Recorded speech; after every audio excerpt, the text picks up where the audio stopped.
Good evening, brothers and sisters in cyberspace. Welcome to another edition of On Point, hosted by Focus on Liberia. We have a very vibrant subject area today to discuss, actually 5 areas, and we are hoping that you will be part of our discussions.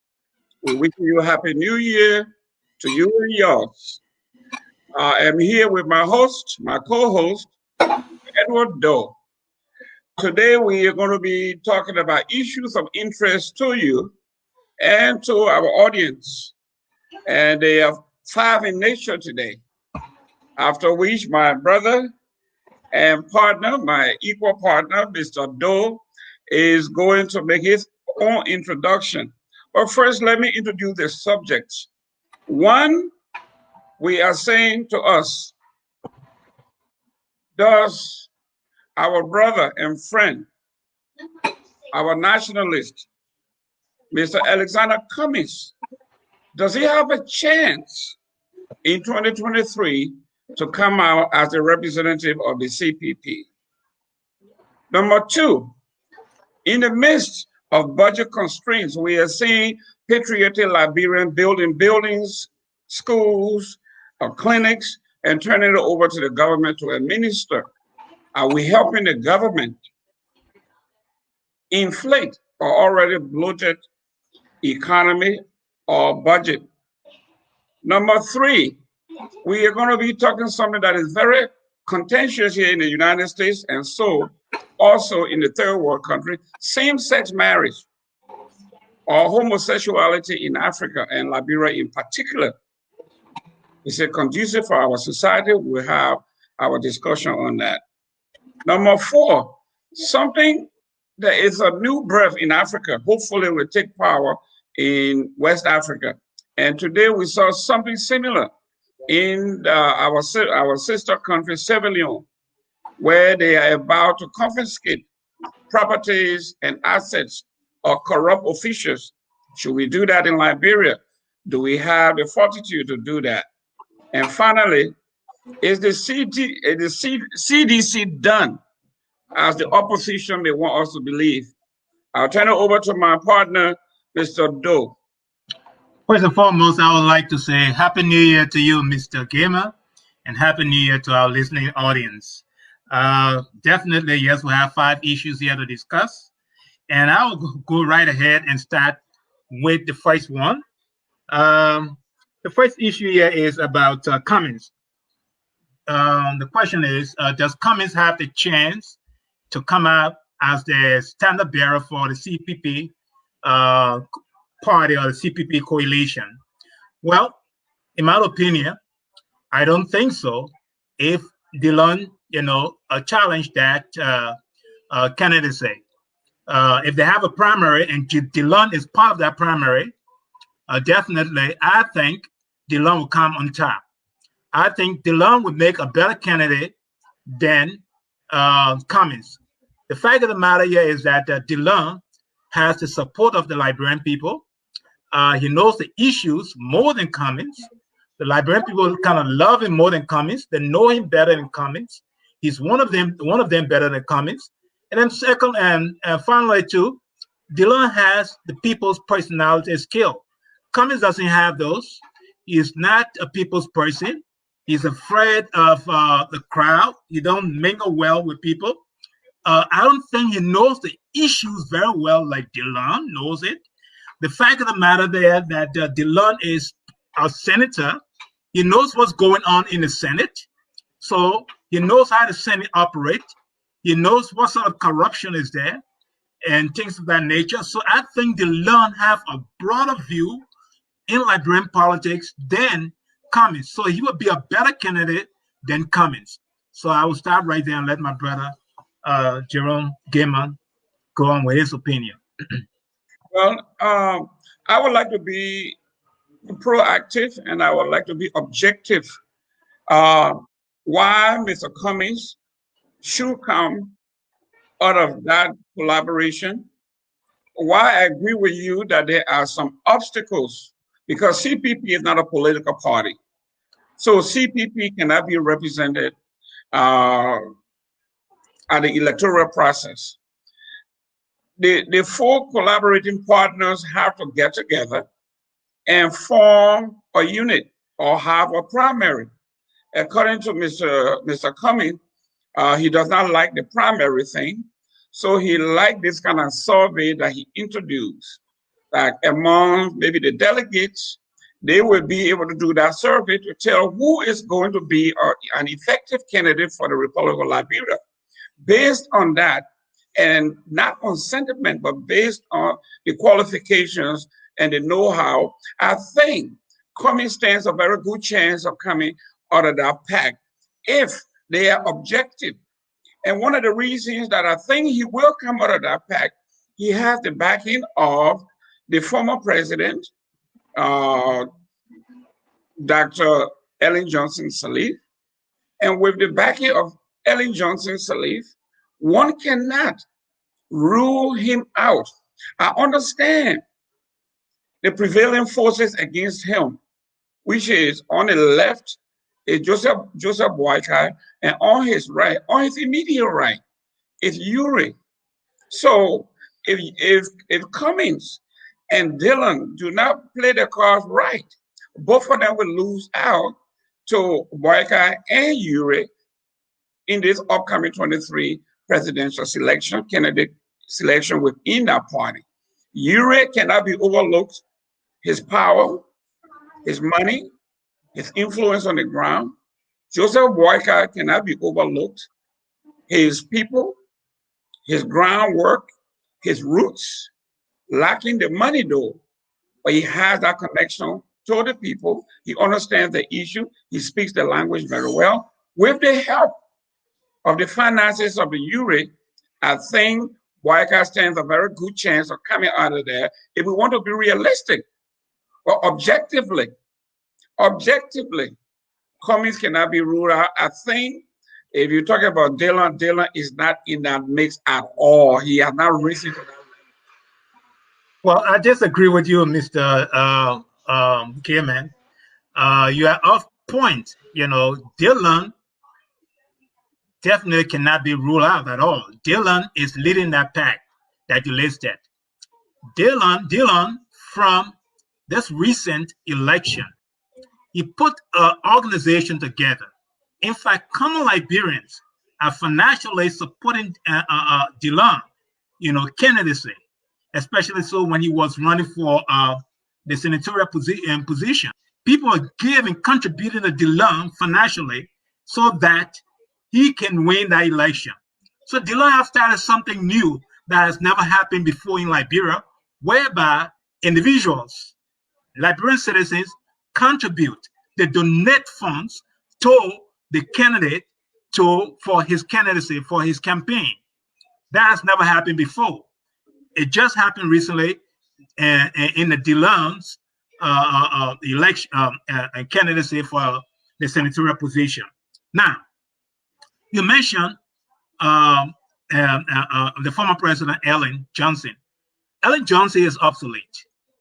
Okay, she has no voice no more in the electoral process of Liberia. She cannot push stuff like before. No, she cannot do that anymore. The fact of the matter that she did that with WIA doesn't mean that she's going to do it in this coming election. She cannot. She can use all money. They can use all the money, but money not going to buy this election. There's a presidential election this time. We saw that with the senatorial election. Money did not buy that election, because if that was money, a money issue, T5 Thomas Fowler would have been the candidate. He would have won that election, but that didn't happen. All the money that Fowler spent, all the perks that he was giving the people so that they can elect him, that did not move the people. Some of the people just took his money, but most likely they voted for Dillon. The powerful thing here is that people are taking their own money and contributing it to Dillon. Do not rule Dillon out. If Dillon wants to be president tomorrow, he does the right thing, he can definitely give Cummings for the running. Now you talk about survey.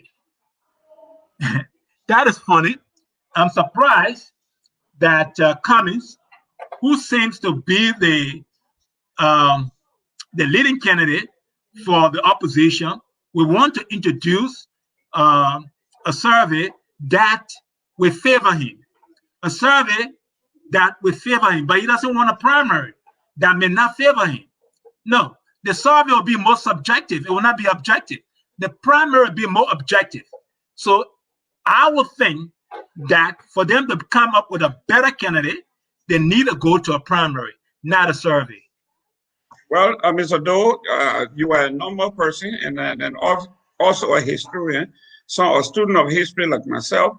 What brought Dillon to power in the first place was not a primary. Dillon came to power by way of the survey. The survey that was used said that Dillon would have been a better candidate if the other parties, like the Unity Party and the Liberty Party and the other party, were requesting that a primary happens. That never happened. You bought into the survey and said there is no need for us to go for a primary when our survey says that Dillon is the right candidate that can beat Pauletta Weed. And we agree that whatever that survey was, it worked out. So if it worked out for Dara Dillon, why wouldn't it work out for your man Cummings? Cummings introduced the idea of survey to negate the primary process, and Dillon is a direct beneficiary of that survey. He never went through a primary process. So how now can you say it benefited him, it was good, but now that he's going to give the Giants, you want to say that it's no longer relevant? Isn't that hypocrisy on your part, my friend? It is no hypocrisy. For Dillon, when Dillon contested the senatorial position, for the first time, yes, the survey was used. But for the second time, there was no survey that was used. So Dillon now has that clout. He can also pull the primary clout as well. He doesn't need a survey. A survey will cater more to the Cummings people. They favor that because he can easily buy himself into the survey to be the candidate. And for the fact that it worked for Dillon at that time, doesn't mean that it's going to work for Dillon this time, because the survey is more subjective. In this case, it will be more subjective for Cummings to come on top of the ticket. They can tweak the survey so that Cummings can come on top of the ticket. I think Dillon has made his name. He can contest the president, the primary by using the primary, the candidacy by using the primary. If Dillon goes the other way with a survey, I don't think he's going to come out victoriously. I think that survey going to be tweaked, and that survey going to be more subjective in a way that it will favor Cummings. So Dillon would do better in the primary than the survey. Well, Mr. Doe, let me bring you back on point. There is no way, under this sun, objectively, that Dillon is going to beat Dr. Joseph Boakai in a primary in the CPP. There is no way that will ever happen. Well, I understand from the very beginning that you were a supporter of Dara Dillon, so you are here promoting Dara Dillon. Dara Dillon's name shouldn't even be mentioned here because he has not even earned his stripes. But you have actually elevated it here single-handedly. And you're talking about money will not buy the presidency. Are you kidding me? It will take resources. Running an election in a county, Montserrat County alone, it is not enough to defeat your primary contestant in the 15 counties before you even come to the heavyweight, the CDC, that you will be going against when Dr. George Weah put his reputation and his name on the line. So yes, it will require resources. And those little symbolic money raising that he was doing in Monrovia, we know that was symbolic. It was mostly political. The money for Dara Dillon did not come from Monrovia. It came mostly from the old order in the United States. So don't be fooled. Don't fool anybody that he didn't need money and people donated money to him. When it comes to a national campaign where money needs to be spent for him to go from county to county, from city to city, village to village, my friend, it will require money. But I want to also bring this to your attention. to remind you and to remind those who are pushing this Dara Dillon myth that no way, under no circumstances, will Dara Dillon defeat Joseph Boakai in any primary in Liberia. And I will rest my case, and then after that, we'll move on to the next subject. But there is no illusion here that Dara Dillon will even come in second to Dr. Joseph Boakai when it comes to the primary in Liberia. Well, Mr. Kim, I think you're off base. I never said that money is not required in a campaign. You know, money is required. But what I'm saying is that the citizens themselves were donating to Dara Dillon campaign during the senatorial election. That in itself, it was not symbolic. That in itself tells the people that they want this man to be their representative, to be their senator. So if Liberia is moving towards that, a democracy whereby citizens are contributing to the candidacy of the campaign of the candidate, definitely then we have taken our democracy to our next level. And that means that it's a good thing for Dillon. It could be a good thing for other candidates as well. But for you to say that money will play a role whereby people will be bribed to vote for the candidate that they don't want to vote for, I don't think that's going to happen this time. Dillon has changed the playing field. Dillon has made the people understand, saying that, listen, if you want to trust your future to somebody who's going to bribe you, give you a bag of rice, give you $5 or $10 there, then go ahead and vote for them. But if you want somebody that will build on your future, that will not give you any money, that will not give you a bag of rice today, then I'm the candidate. He did that, it worked. And people was donating, the citizens themselves were donating to his candidacy. So that's a major, major impact. That's a major improvement in our democracy. It has never happened before. So the fact that you are saying that money will play a role whereby it will change minds, I doubt it this time. It will not. Those were the days. I don't think it's going to happen this time in the presidential election. Mr. Dill, my brother Doe here, for you, I mean, some people would believe that even mentioning Dara Dillon's name as president of Liberia is blasphemy, which I believe.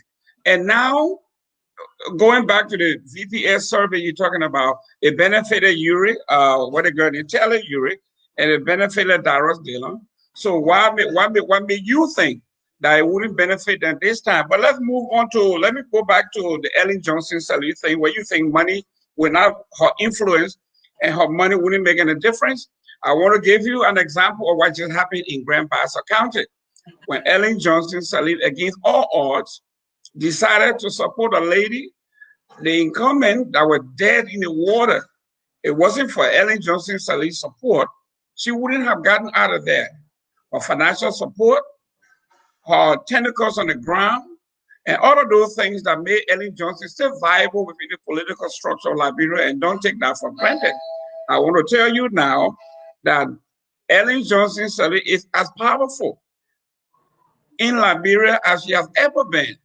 And in fact, if you look at current event, Ellen Johnson have launched her presidential foundation, not in Liberia, but on Connecticut Street in Washington, D.C., one of the most heavily populated lobbies, corridors of power. She has done that. And guess who's one of those that sit on that board? Alexander Cummings. So when we are talking about power base, with the advent of the incoming of this Labor administration coming in, she has positioned herself to become a power broker in Africa, and she taking Cummings right along. So anybody who take this for granted, they're in for a rude awakening. But let's move on to the next topic. Before we move on to the next topic, I yes, want to respond to Ellen stuff quickly. Yes. I didn't say Ellen was not influential. I didn't say she was not a power broker. What I said was that the 2023 election will not be influenced by money only. The Liberian people have graduated from that, whereby candidates can go and buy a bag of rice, give the Liberian people a few dollars here and there, and then buy their votes. I don't think that that has changed. And it has changed because of Dillon in Montserrat County. And I think it's going to flow over to the other counties. So, yes, with a grand ambassador thing, that's an anomaly. That's an anomaly in this election that went by.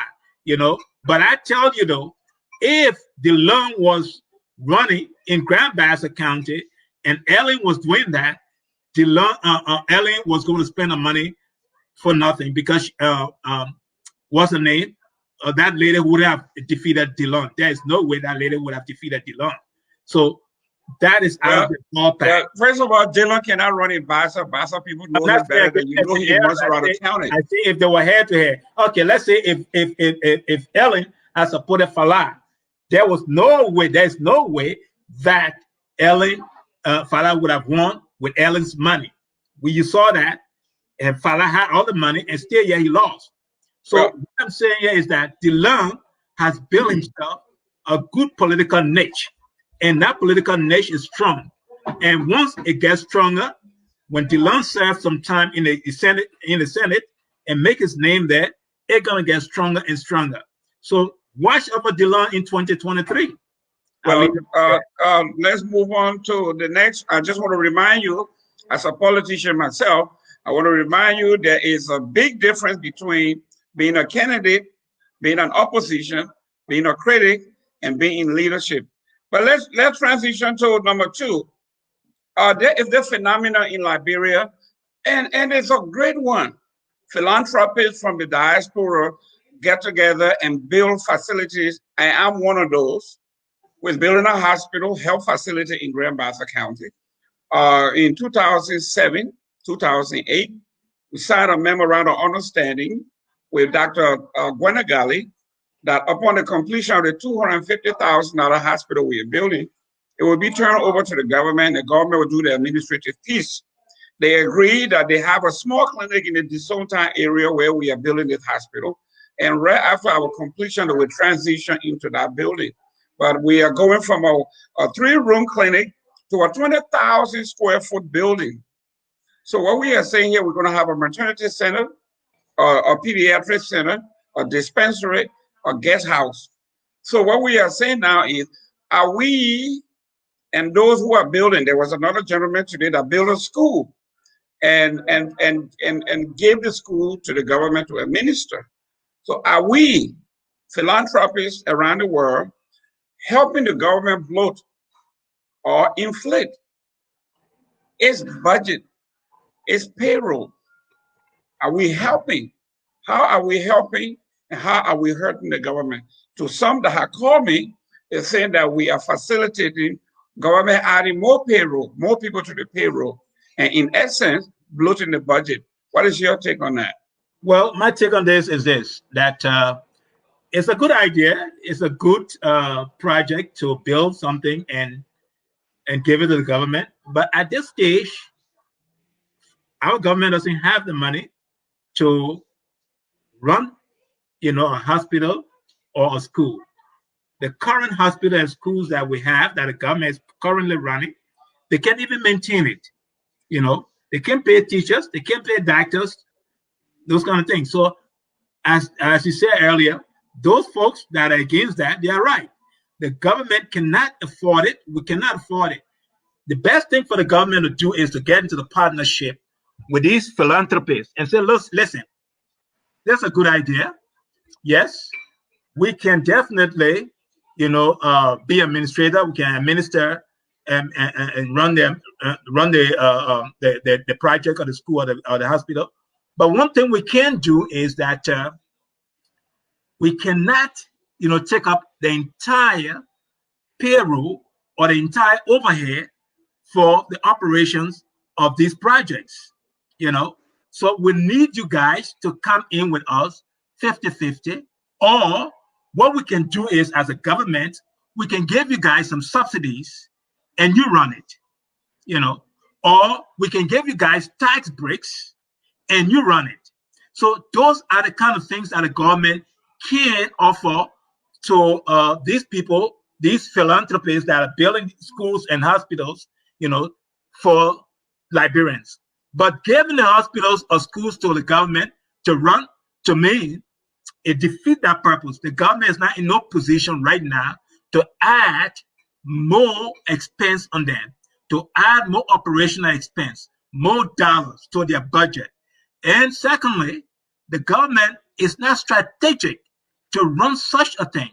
So for the fact that we, the philanthropists, are trying to make themselves look good and say, listen, we'll give it to the government. Government is not running it, blah, blah, blah, blah. The government themselves, they're not acting in the best interest of the government, of the people.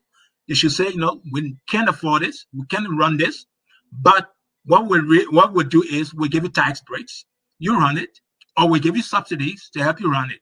So they should look for other means to be partners with these philanthropists.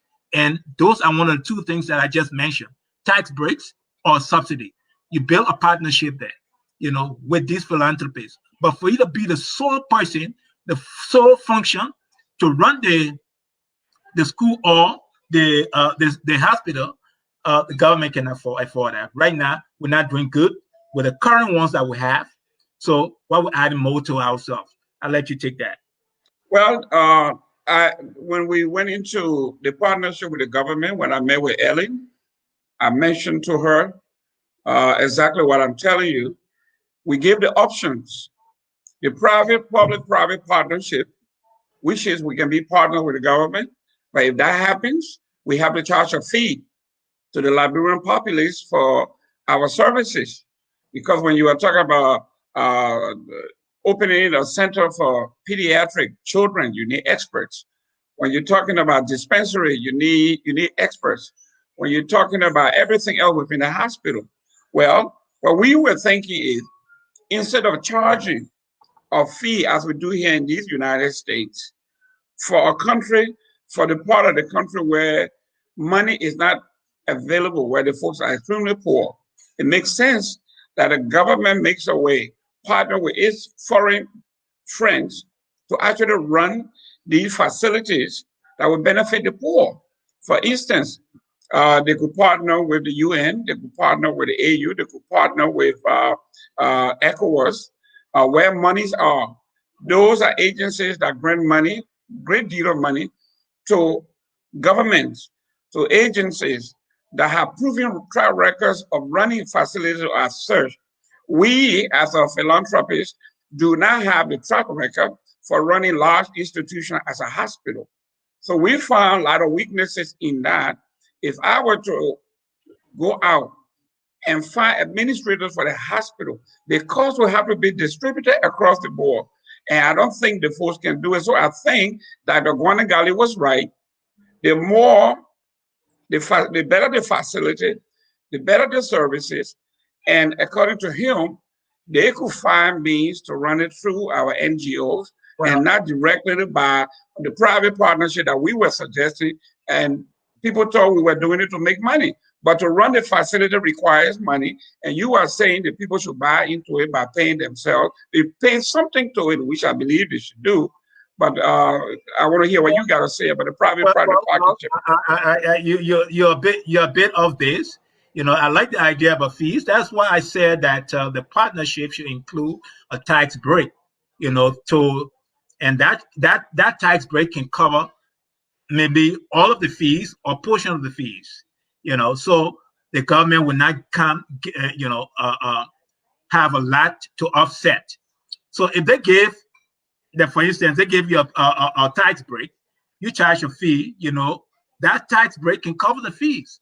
So I don't know why is it you went there and sat down with Ellen, and maybe Ellen did not offer a tax break, but if I was in that room, I will offer a tax break to you guys to cover those fees, So listen, we're going to give you maybe 15% of tax breaks, whatever your fees is. If your fee is 15% to us, we charge you 15% tax break. That offset that fees. You see? Then but listen, but not to cut you off, there was a proposal that I presented to the government that shouldn't cost them much, which is in these United States, I have friends here who went to medical school and they have tons of student loans. And they got a deal with the government. You work for the public sector, you work for us for about 3 months, 3 years, 3 to 5 years, and your loans are forgiven. Okay? So let's look at TNIMA. Let's look at the Doctorate of School of Medicine when the guys graduate. What's wrong with sending those doctors and nurses to those hospitals to work for the next 3 or 5 years, where their loans are forgiven? Then they can go to private practice. What they demand here is, before you go into private practice, in most instances, the government or the institution you work for will have something called right to first refusal. That means if HCAs gave Mr. Doe an offer of $50,000 a year, the government should have the opportunity to match that. If the government cannot match that, they let you go. But at least you will have served your first 3 years. We got all these guys, girls and guys graduating from medical school in Liberia. They all cannot sit in Monrovia. They need to go outside, do some public work, do some work for the government at a poor community, and the loans are forgiven. Are we educating doctors and nurses in Liberia totally free? I think they owe something to the state. But Mr. Gilman, TNIMA is a government school. That's correct. These students are not getting loans whatsoever. So if these students graduate from the school, the government in itself should be strategic and disperse them in those areas that we need doctors. So the fact of the matter, you're a philanthropist, you took a hospital there, you could have urged the government, so listen, we need your doctors to come in, service our hospital. But you didn't go in that direction. You were going in the direction of charging the government a fee. No, I told you how it worked here. We gave them several scenarios. Let me land. Go ahead.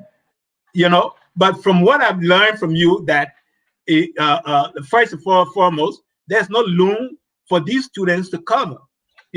So if you are saying that these students should come and work in your facility that you build, and the government will forgive the loan, there's no loan there. So what the government is going to be forgiving? Well, listen to this. But listen, it is not free. Going to TNIMA or going to Liberia Medical School is not free. Somebody is paying for it. Taxpayers are paying for it.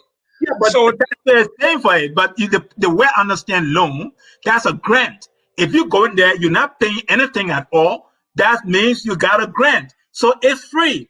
Taxpayers are paying for that. Yes, it's free. So it's not free. Somebody is paying for it. Yeah, but what I'm saying here is that the government should use these students to service those areas that is needed for doctors and nurses. They are giving back. They may not be making that much money, but they are giving back because of the sacrifices the taxpayers made to educate them. But the fact you're saying that, they should cover the loans, No, I'm giving you an example of how it works here. For instance, we have a scholarship scheme. I know the example how it works here. Yeah, but listen to this. We have let me land. Let me land. Listen to me. Listen to me, Mr. Doe. Listen to this. Example how it should work there. I'm telling you how it works for us. We have a scholarship scheme with Model Patent. Okay, all of our students that get scholarship from us signs a 3-year contract upon graduation. You go there practically free. We pick up 100% of your expenses. When you graduate, you will have to work with us for a year.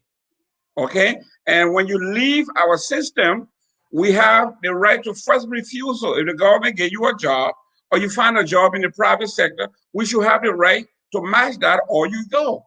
And that has worked for us. And I think the government is leaning towards that as well. But Mr. Kimmer, yes. You made my point yet.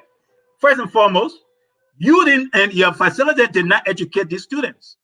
The government educated the students. That's correct. These students to come to your facility and work there. It's the facility of the government now. That's fine. No, I mean you went to negotiate whereby you were going to partnership with the government. That's how I understood you. That's correct. Partnership means that you will run the operation, you will charge the government of fees, things of that nature. But the government should also give your facility students that graduate to come and service your facility, work there. Now, if you are saying that the government should provide the workmanship for your facility, the employees for your facility. After they educated these doctors, the nurses, things of that nature, then what else do you want for the government to cover? You know, well, this giving you something already. You know, they are giving you tax breaks. You know, so what else do you want the government to cover for your facility? well, that was not the option that was accepted. The option that was accepted was that the government had enough of its people, and that they will transition them into a facility of that nature. Our point here is, the opposition point to this is that they believe that by us donating these facilities to the government, we are only encouraging government to inflate an already bloated budget, which I don't think so, because as the government gets more competent people in the service and provide more services, the services we provide will actually provide the necessary manpower in the areas of, let's say, advantages of having a good health system. We are talking about life expectancy. We're talking about the reduction in infant mortality. These are all things that will be that the UN is tracking. So based on that, they can have the manpower, the funding from the agency that requires those line items to be addressed. So those are issues that have been addressed in the United Nations pact. So anyway, let's move on. We got 3 more subjects to cover. Let's go to same-sex marriage, or same-sex in Liberia, or basically homosexuality in Liberia, which is a very contentious issue in our culture, our people, in our faith. So there is a strong, small group of people in Liberia that support this particular notion of same-sex marriage or homosexuality in Liberia. And there are a larger group, a louder group that opposes this in Liberia. And I think based on faith, based on religion, based on practice, based on culture, today in Front Page Africa, it was brought up again that people are actually enticing folks in Liberia, especially the poor. So here we are. What is your take on this particular issue as it relates to Liberia and our people? Well, my take is that first and foremost, I'm not going to impose my liberal views on people who are conservative. First and secondly, too, we have a culture that is much more conservative. The Liberian culture. I grew up in Liberia, born in Liberia. You see him with you too. When I was growing up, I never heard about gays. You know, I never heard about homosexual. Now these are the times. The world have changed, and people have traveled. So a lot of other people have gone back to Liberia who are gays and homo. So they are making those things public now in Liberia. But when I was there, when I was growing up, we never used to see those things public. We never heard about that. I'm sure you know that. So if this is strange to Liberians, you know, for me, I'm a Christian, and I do not want to sanction anybody because of their sexual orientation or because of their sexual conduct. You know, I respect everybody for who they are, but for me to impose my liberal views or my conservative views on somebody else, I don't think that's right. You know, so I think it's too early right now for us to even discuss, for us to have a conversation about homosexuality. You know, what the government should do about it, whether we should bring them forefront, whether we should incorporate them in our society. Let the people live their life. Let it not bring it to the public. We are not ready yet. I don't think Liberia is ready yet for us to see these people in the public, homosexual. You know, we don't have that kind of advanced society yet. So I frown on that. Well, you didn't discuss the advantages and disadvantages of homosexuality in Liberia, and for you to say you didn't hear, you didn't see, and you didn't know that there were homosexuals in Liberia. I know when you and I were growing up, we used to hear names like Carlton Carper, we used to hear names like Franco, we used to hear, in fact, recently. No, but listen to this. Listen to this. Public view? Yeah, but listen to this. As recently as 12 years ago, the whole 12 years under Ellen Johnson Sirleaf's administration, everybody knows that her son is homosexual. What some of us are against is that in a poor country like Liberia, young children are being taken advantage of because of actual poverty. So the government has the right to protect its citizens. So we have to be very cognizant of who these people are. Okay, these are pedophiles. We have no problem. I had no problem with what and our two others do in the bedrooms. But due to the poverty in the country, our children are dying. And every time I go to Liberia, you hear this everywhere. So what we are saying here, what we just saw in the Front Page Africa article, is a young man in Sweden who comes from a very affluent family, who has some wealth, and enticing children. There are times that these people take these kids out of the country, which could also fall under the Child Trafficking Act. So we are talking about a vast conspiracy theory that is going on in Liberia that we have to collectively nip in the bud. We have to speak against it. I don't know who is pro. Like you said, it would go by your definition. Everybody should go on the ground. If they go on the ground, it'd be even worse. I think we need to discuss this. And if possible, for those of us who would like to see child molestation, pedophiles, we want to see those things abolished. I think it's time for us to legislate the behavior of homosexuals in Liberia. You are very much on point, Mr. Kema. I totally agree with you in terms of what those things you said, trafficking and pedophile and all those things, but the issue of rape too has to be part of the conversation. If we're going to talk about, child molestations, homosexuality, the issue of rape.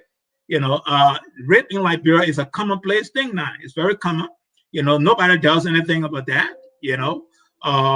Girls 11, 12, 13 years old have been raped, and nobody does that because the same thing is poverty. So why is it that you don't have that in your conversation? Why is it we have legislation on that? There's laws on that on rape. And remember, Ellen created the gender ministry. Where's the gender ministry doing about this? In fact, the issue of homosexuality and pedophile, what is the gender ministry doing about these things? Do we have a ministry that just sit there and then get paid but does nothing? Is that what we have? Is that what we have? I think so. So the idea that we should just let homosexuality talk about homosexuality and leave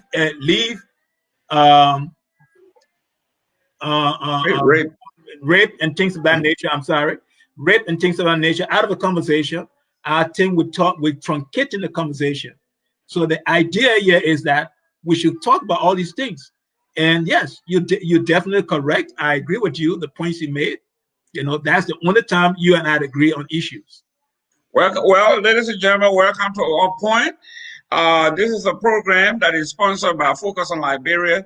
I am your host, and my co-host Edward Doe, a renowned opinion columnist on every issue, many of which I disagree with, but he is who he is. He has no fear of writing his opinion, even though most of the time he's wrong.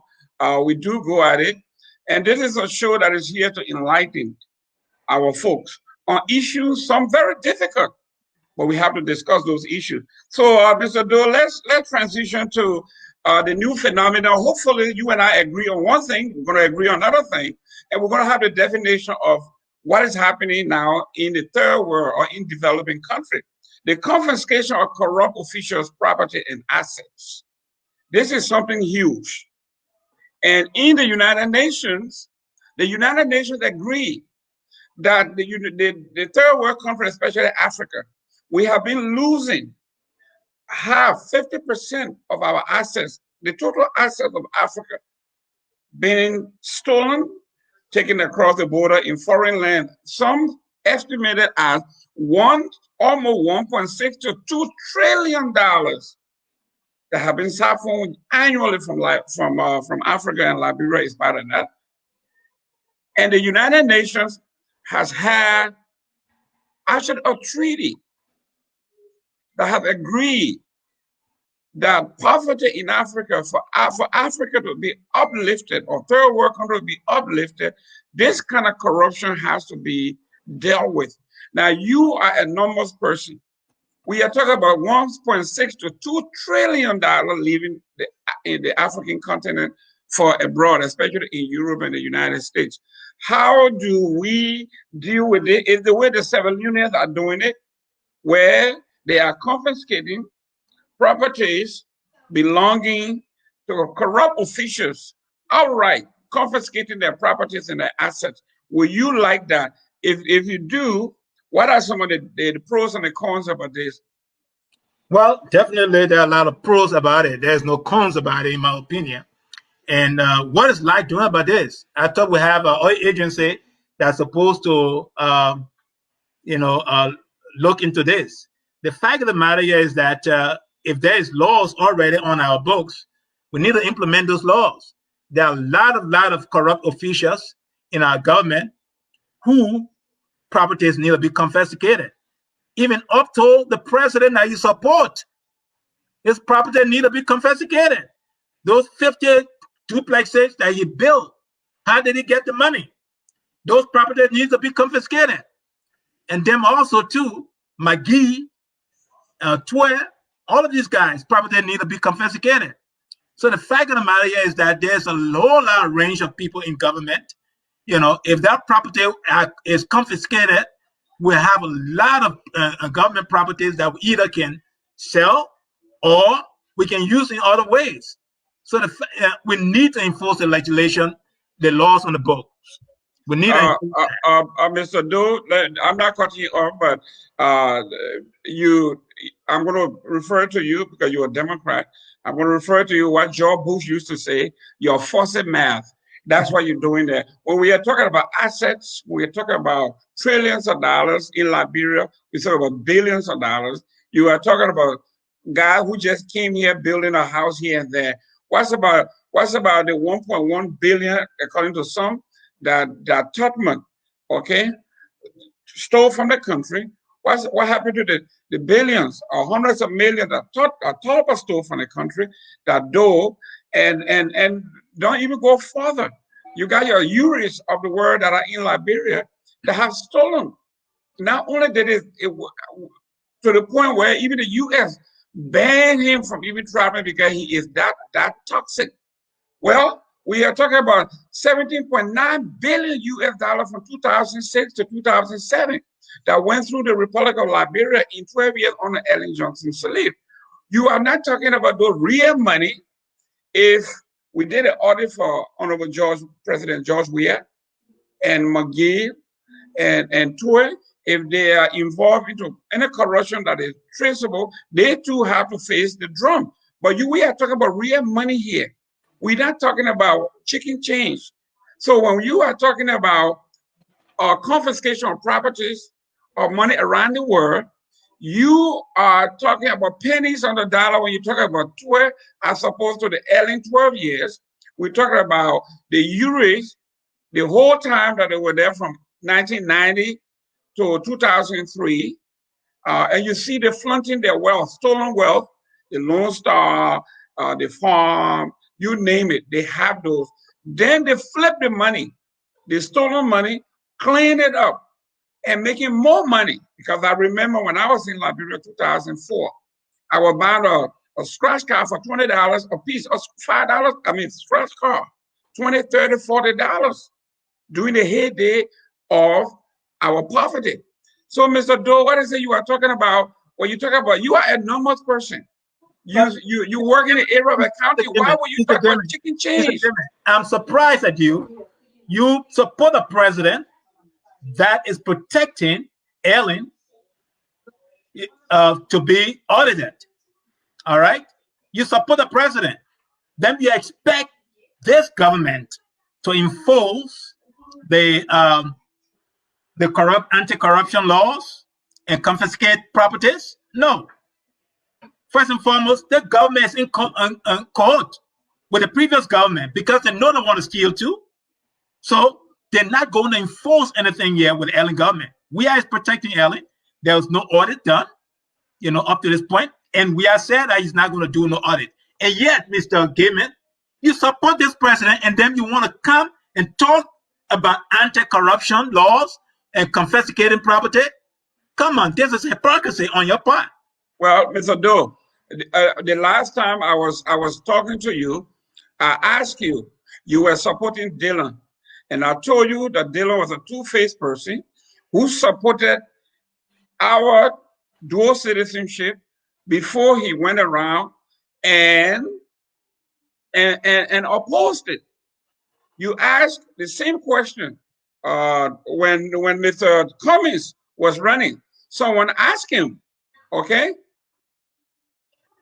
when the president asked him, will you support, okay, will you support war and economic crime? He said yes, categorically yes. Now that he's becoming on his own, becoming actual potential presidential candidate in 2023, he is saying absolutely fuzzy math. He's saying the future, the Liberian people will decide. So this is the hypocrisy we are talking about. But Mr. Gaiman, we're talking about anti-corruption here, law. Mhm. And there you But, go but to no, but you and I were talking about the pros and the cons. Can you confiscate somebody's property without the legal process? Can you go to court? Don't you know you got to go to court? You The have to go person to has to court. be But found guilty. what I'm saying here, you have a president that did not do no audit from his previous, from the audit of the previous administration. What, and you are sitting there supporting this president, and yet you want to come and lecture us or lecture our audience on anti-corruption laws that should be enforced? That's hypocrisy there, Mr. Gaiman. Sir, I was asking you, what is the pros and the cons of us going to confiscate properties, and you had but no.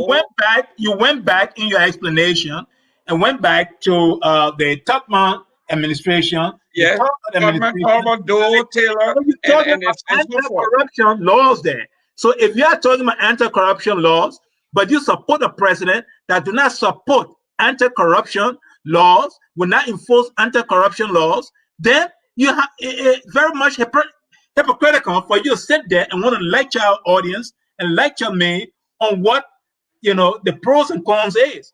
I think Listen, there are more pros. Let us enforce those laws that prohibits corruption. And okay, you let's go. support a president Okay, that does not want to enforce those laws. okay. First of all, to enforce the law in Liberia, you need a judicial system that will support that system. How many cases the Ellen tried, and how many cases did she win in the fight against corruption? I mean, maybe 2 or 3. Never.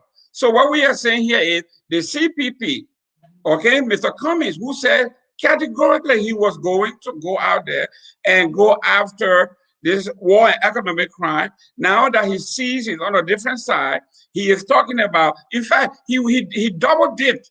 He condemned the war, he condemned the war and economic crime, but when he endorsed Brian Samakai in Lofa County, and he said we have to work with some people at some time. So you see the hypocrisy on your side. Before we go into that, let me transition to the last one because we're running out of time. Let's go to this myth that CDC is done, according to you and the opposition, based on the electoral process and the election that have passed, the 2 elections that went by. Some of you believe that the CDC is done. The CDC is going to be extinct as a doo-doo bird. I am saying that you are making a total mistake. Your take on it, as an opposition from the CPP, you have an opinion on this. Well, in my opinion, the CDC, yes, they are done to a certain extent. The fact of the matter is that DeLon is on the rise, and DeLon definitely can crush we are in 2023 if he does run for the presidential candidate. That definitely will crumble CDC. Once we are leave office, there will be no CDC. We don't have institutions. So if we are doesn't win 2023 election, CDC is done. And then secondly, too, as we see it, CDC have no agenda. They have no mandate. What are they governing the country on? So how can they keep themselves relevant? They are not keeping themselves relevant. what they are doing here with Koji is using brutality, using violence to keep themselves relevant. But on the idea, on the issue of ideas, on the issue of fixing the economy, on the issue of fixing Liberia health system, they have no ideas. So how are they going to keep themselves relevant when it comes to 2023 when they meet, face the law, and come and stick it? Listen to this. You you know, either you are getting paid to advance, or I mean, I am perplexed that you will even mention Delaney in the presidency of the Republic of Liberia. It's unbelievable. This is blasphemy. This is disgracing the office of president in Liberia. For you to elevate Dillon to the level of president in the same league as Dr. Joseph Boyka and Cummings and Dr. Weir and the other qualified candidates in the country. Are you serious? To elevate Dillon to that level? I'm surprised at you. You are supporting a president that knows nothing about governing, that knows nothing about administration, and yet you are talking about, why should I elevate Dillon to the presidency? I just don't understand that train of thought. You support a president that knows nothing, cares to govern. He does not care about the country. And then you want to talk, he doesn't talk about the issues of the country. Mr. Doe, talks about the issue of the country. Mr. Doe, your hate for President Weir is so palpable that all the lights that have been turned on, Dr. Weir says that the city was dark. He was going to do everything within his power to light the city. He's doing that. The president told you that he was going to do he was going to do all he can to make sure that our feeder roads are fixed and built. He's doing that. You see the construction of the Redemption Hospital. He's doing that. You see the construction of the 14 military hospital. You've seen that. You've seen students, doctors being sent abroad to specialize. You've seen that. You've seen students being paid. Let's say all universities and public colleges in the country are free. These are monumental shifts in our public policy in Liberia. You are talking about, Dr. We are talking about road connectivity in Liberia, connecting all of our 15 counties. These are heavy lifting, my friend. This myth that you go around, the opposition talk about, he doesn't care about the country, he's stealing. These are all talking points, no numbers attached to it, nothing tangible attached to it. You should be ashamed of yourself for somebody who is into accounting. You can't account for the roads. As we talk, as we speak, the Robert F. Monrovia Highway is on course. These are major accomplishments in 3 years. What are you talking about, though? Mr. Gilman, you off point. We see the fiscal vandalism that this government have taken. They have done the fiscal vandalism. You see, $16 billion got missing. We see $25 million got missing. We see $48 million got missing. All these are massive fiscal vandalism by this government. And you want to talk about development? A few roads here, not even quite a mile. You talk about that. The 14 military hospital. Why is it the government officials are going to Ghana for treatment? Why they can't go to the 14 military hospital? So, ladies and gentlemen, welcome to On Point. Welcome to On Point, sponsored by Focus on Liberia. You are here. I'm your host, Jerome Gaiman. My co-host is Edward Doe. Confused as ever. He's a numbers person. He doesn't come with numbers. He doesn't come with facts. He comes with the same Dillon talking point. The president doesn't care. In fact, the roads being built now, he has reduced all the roads being built. In fact, the 47-mile road from Inky Palmas, from Maryland County, to the border of the Ivory Coast, that benefiting the people in the southeast, he had reduced that. He had reduced that to 1 mile. He said less than a mile. this guy. So the hate for President Weah is so palpable that this opposition, we let me correct you. cannot sit by here and allow someone to tarnish the image of the president. Go ahead. Let me correct you on something quickly. You know, hate is a strong word. We got 3 minutes here. Yeah, hate is a strong word. I do not hate anybody. I do not hate the president. So please desist from using that word. You know, you can call me anything else, but not hate. Okay. Thank you very much, ladies and gentlemen. Welcome to On Point, program sponsored by Focus on Liberia. We are here to enlighten. Mr. Doe is a columnist that writes on every topic. And I'm here to debunk some of the myths that he writes about. And he's an ardent supporter of Dylan. He doesn't care what Dylan comes from. He thinks Dylan is a presidential material, which I definitely doubt. We are here. We are about to wrap this up. We've got 2 minutes. Mr. Doe, we'd like to hear your closing argument and your closing statement in the new year. The questions? Yes, go ahead. Yes. Oh, go ahead. Yes, let's take our 2 minutes to do that. Let's take our 2 minutes. So if any audience have questions, let's go to the line or let's go to the Facebook page and see what they're writing.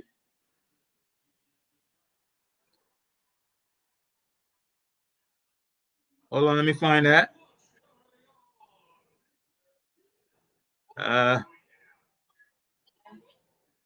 Ladies and gentlemen, welcome to On Point. It's a program sponsored by Focus on Liberia, where we discuss issues in Liberia and the diaspora.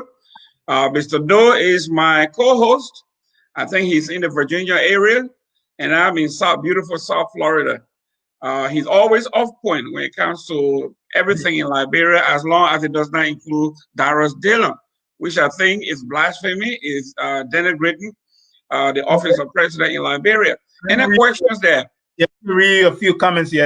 I don't see any go ahead. But this one is written by Dennis S.K.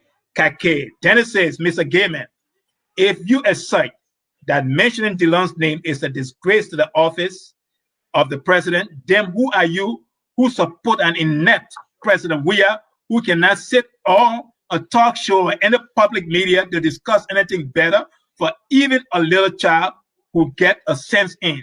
You sound sycophantic. That was from Dennis S.K. Kake. And and let me read another comment here. This one is from River Says Pro. He says, you cannot confiscate someone's properties without proof of criminal activity. Okay. You can go ahead and read all the comments there too, if you want to. River Says Pro, you are quite a professional. It is true. This is why we talk of the pros and the cons. Even the UN acknowledged that. You cannot just confiscate people's property because you don't like them. It has to be proven in a competent court of law. And this is what I asked Mr. Doe. Are you comfortable with the judicial system in Liberia, where the United States has condemned as inept, non-existent?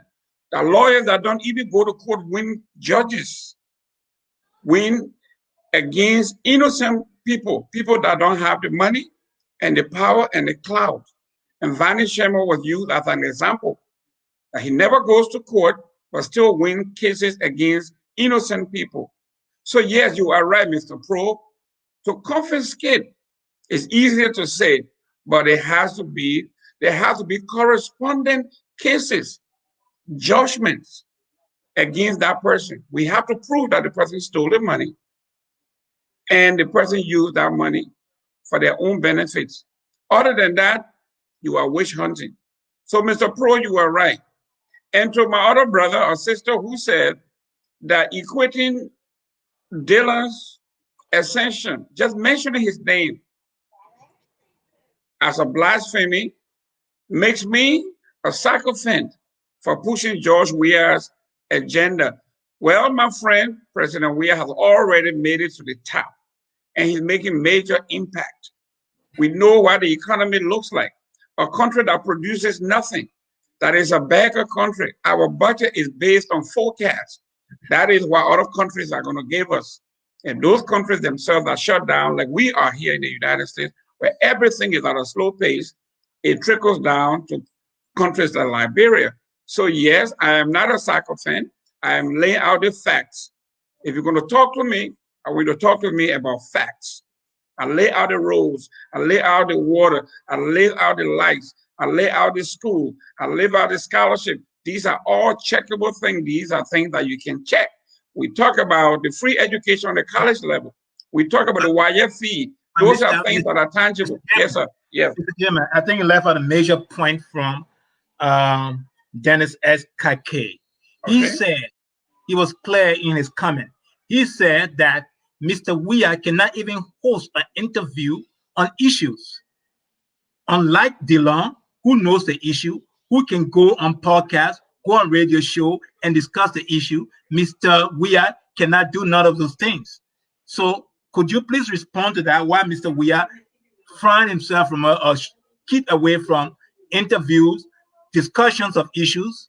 Can you respond to that, please? So we got 2 minutes here. We have another show coming out at 6 o'clock. So we want to remind our audience, welcome to On Point. We hope that you stick around and follow the next topic. It's going to be beautiful. We got some beautiful presenters and a host coming up after us here at 6 o'clock. Well, listen, we know people that, I know the different characters. We got different leadership styles. Darius Dillon was exposed by T5 during the debate. He went to accuse T5 of stealing $20,000 to build a $2 million home. And then he brought a sheet of paper that somebody gave him that was prepped for him, and he couldn't defend that paper. When he brought, listen to that. No, give me a chance. Let me answer the question here. Let me answer the question. So by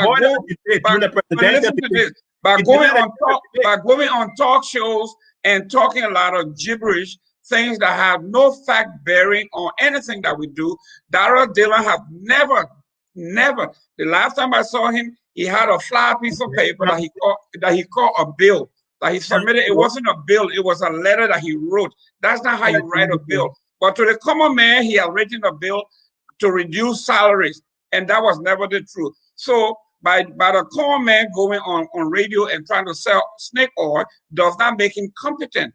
Okay, now since he's been there 14, we're going on 16 months, we have not seen anything. When they talk about tangible, he said you don't need tangible. All you need is you need someone to vouch for you.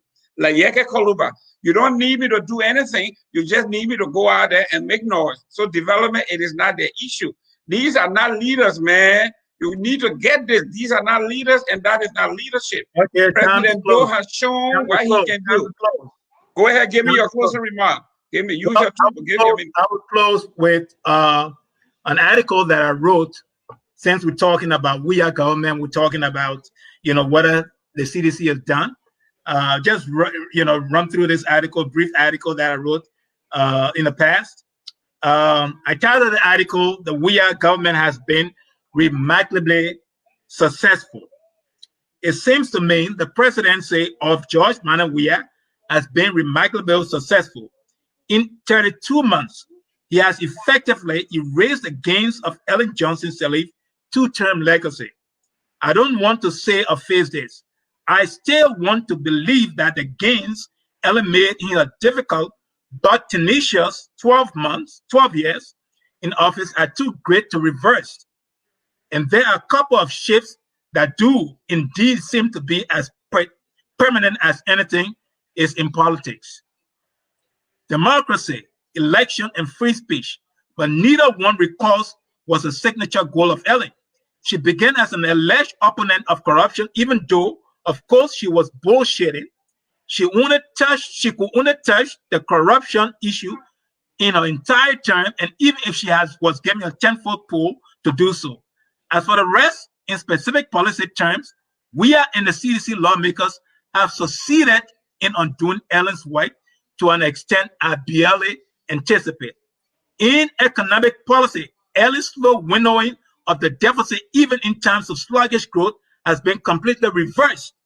We too easily forget that the biggest accomplishment of Weah's term in office so far, the massive disappearance of the 16 billion LD and the 25 million USD supposedly infused in the economy in a time of robust economic decline, is the inverse of Ellen's 30 sense of fiscal responsibility. Nothing in Liberia's modern fiscal Sorry about it. Nothing in Liberia's modern fiscal history can match Weah's recklessness. The fiscal vandalism is also a massive U-turn in terms of redistribution. If Ellen managed to shift resources ever so incrementally toward trying to build the middle class and the poor by allowing investments to pour into Liberia, by bringing thousands of working poor into government, especially young people, Weah has done the opposite by doubling down on unprecedented economic inequality and borrowing unimaginable sums to disproportionately benefit himself, his colleagues, and a few citizens in leadership roles. On investments, we are ended Ellen's central initiative with foreign direct investment. So these are some of the highlights that the Weah government have given us so far. I will end there. Thank you very much. Thank you very much. Thank you very much, Doe.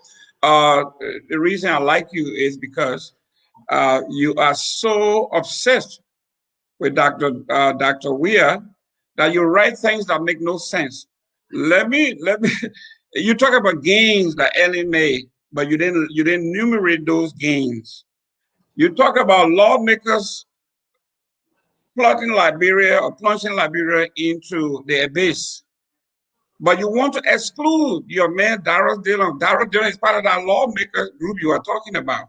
In fact, in the Senate, CDC has only 4 senators in the Senate. The opposition, including your CPP, you have 26. And you have not been able to shift the laws of the land. You have not been able to do anything that has impacted the people positively. You're talking about 16 billion. You may not read the Crow report.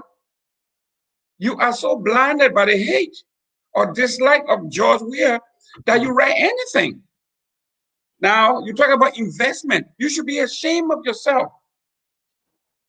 When the world said that 66 out of 68 concession agreement brought to Liberia were fraud. 66 out of 68 fraudulent and harmed the Liberian people. That has to be a world record.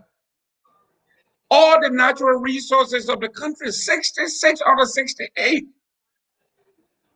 were given to family, friends, and foreigners at the detriment of Liberians. And you're going to sit there and say what? Ladies and gentlemen, welcome to On Point. I am your host, Jerome Gaiman, and my partner is Edward Doe. We appreciate you watching and your comments. If you feel like you can either debate me or you want to debate Mr. Doe on issues that are of interest to you, drop us a line, make a call, and we'll make that possible. This is a new year. We wish you and your loved ones the best. Your best days, your best years, your best life is yet to come. God bless you. See you next week, Sunday. All right. Let's see here then. All right. Do I have to leave the studio?